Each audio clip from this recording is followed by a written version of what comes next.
Vamos mergulhar direto nisso. A nossa exploração de hoje vai desempacotar, camada por camada, um dos textos absolutamente mais fundamentais de toda a história do pensamento humano, o famoso Mito da Caverna, lá do livro A República, de Platão. E o que é realmente fascinante aqui não é só a narrativa incrivelmente rica e imaginativa, é que isso funciona como um quebra-cabeça gigante, uma estrutura filosófica de múltiplas camadas, desenhada perfeitamente para fazer a gente questionar tudo, literalmente tudo, ao nosso redor.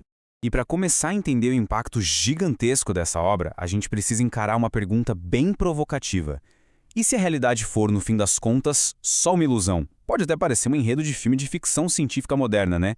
Mas é de explodir a cabeça pensar que Platão já estava fuçando exatamente nesse conceito há mais de 2000 anos. A ideia de que os nossos sentidos físicos podem estar falhando em nos mostrar a verdade é o grande motor dessa história. O nosso roteiro para hoje é super direto. Primeiro, a gente vai ver como é a vida nessa caverna. Depois, a jornada de subida para a luz. Em seguida, vamos decodificar os 4 significados ocultos. E, por último, o retorno do filósofo. Então vamos lá. Parte 1. A vida na caverna e essa prisão bizarra. A história original é um diálogo. Sócrates conversando com Glaucon. E ele já de cara pinta uma cena imersiva, super escura e, francamente, sufocante. Essa é a fundação de tudo. Vamos imaginar o nível extremo dessa prisão física. O texto fala de pessoas trancadas numa habitação subterrânea profunda. E elas não estão lá passando o fim de semana, não. Estão lá desde crianças, com as pernas e o pescoço totalmente acorrentados. A imobilidade é absoluta. Não dá nem para virar a cabeça para o lado. Só dá para olhar para a parede no fundo da caverna. Essa privação total é o ponto de partida da condição humana segundo a obra. E essa configuração ilustra brilhantemente a dinâmica de ilusão rolando lá dentro. De um lado, a gente tem os enganados, que são os prisioneiros. Tudo o que eles conhecem na vida são sombras projetadas na parede e ecos batendo nas pedras. E eles juram que as vozes vêm dessas sombras. Do outro lado da moeda, temos os enganadores. Pensa só, atrás dos prisioneiros tem um muro, e bem atrás desse muro tem uma fogueira gigante. Algumas pessoas ficam andando por trás do muro carregando estátuas e objetos. A luz do fogo projeta as sombras dessas estátuas na parede. É literalmente um teatro de sombras, só que a plateia não faz a menor ideia de que o espetáculo é falso. E o pulo do gato aqui é o impacto psicológico absurdo disso. O texto original é bem incisivo quando diz: em cada caso, portanto, considerariam que o verdadeiro só poderia ser as sombras daquelas coisas artificiais. Para quem está preso, a ignorância não é um peso, é o único mundo que existe. Ninguém ali questiona a parede, porque as sombras são o universo inteiro. A verdade deles é 100% construída em cima de ilusões. O que nos leva à nossa parte 2, a subida para a luz e como se libertar dói. Porque o que acontece quando esse ciclo de escuridão é quebrado do nada? Sócrates deixa bem claro que a libertação não é uma festa imediata. Pelo contrário, é um processo violento, repentino e que machuca de verdade. Quando soltam as correntes de um prisioneiro, ele precisa ser arrastado por uma subida que é descrita como áspera e íngreme. E quando ele finalmente sai da caverna, a reação física não é de alívio, é de pura agonia. Imagina a luz do sol batendo no rosto depois de uma vida inteira na penumbra. É ofuscante, o cega na hora. E aí vem essa pergunta do texto que acerta na mosca. E se alguém então o forçasse a olhar a própria luz, não lhe doeriam os olhos e não fugiria voltando-se para trás, para aquelas coisas que pode olhar? Essa passagem é sensacional porque ilustra nossa resistência natural contra verdades que quebram o nosso mundinho. É muito humano querer fugir da dor do que é novo e correr de volta para o abraço confortável da ilusão que a gente já domina. A verdade, num primeiro momento, arde. É exatamente por causa dessa dor toda que a adaptação precisa ser feita em doses homeopáticas. Primeiro, o ex-prisioneiro só aguenta olhar para o reflexo de sombras do lado de fora. Depois de um tempo, ele consegue olhar para os reflexos das coisas na água. Aí sim, ele avança para olhar os objetos reais diretamente. Até que, no estágio final desse desenvolvimento épico, ele consegue contemplar os céus e o próprio sol brilhando. O sol aqui é a grande chave. Ele representa a causa definitiva de todas as coisas visíveis, a compreensão máxima da realidade. Entrando na parte 3, vamos decodificar os significados ocultos dessa história. Porque, olha, Platão não escreveu isso só para ser um conto bacana. É uma estrutura filosófica muito rigorosa. A fonte mostra que a gente pode ler essa alegoria através de 4 dimensões diferentes: o significado ontológico, o epistemológico, o ascético e o político. Cada um é como se fosse uma lente nova para enxergar a jornada do prisioneiro.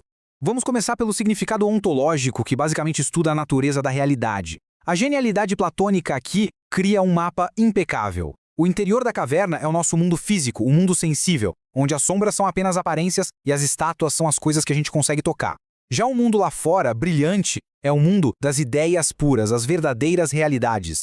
E o sol coroa tudo isso simbolizando a ideia suprema de todas, a ideia do bem. Fica claríssima a divisão. O mundo material é falho, mas o universo das ideias é perfeito. O próximo é o significado epistemológico, focado em como a gente adquire conhecimento. A subida para fora da caverna é, na verdade, a jornada do aprendizado. O degrau mais baixo é a eicasia, a mera imaginação de quem só vê sombras. Subindo um pouco, temos a pistis, que é a crença ao perceber as estátuas. Aquela passagem sofrida para o mundo exterior simboliza a dialética, o nosso processo de raciocinar logicamente. E o topo da montanha, olhar para o sol, é a intelecção pura. Aprender para Platão é o esforço constante de escalar intelectualmente para fora da caverna.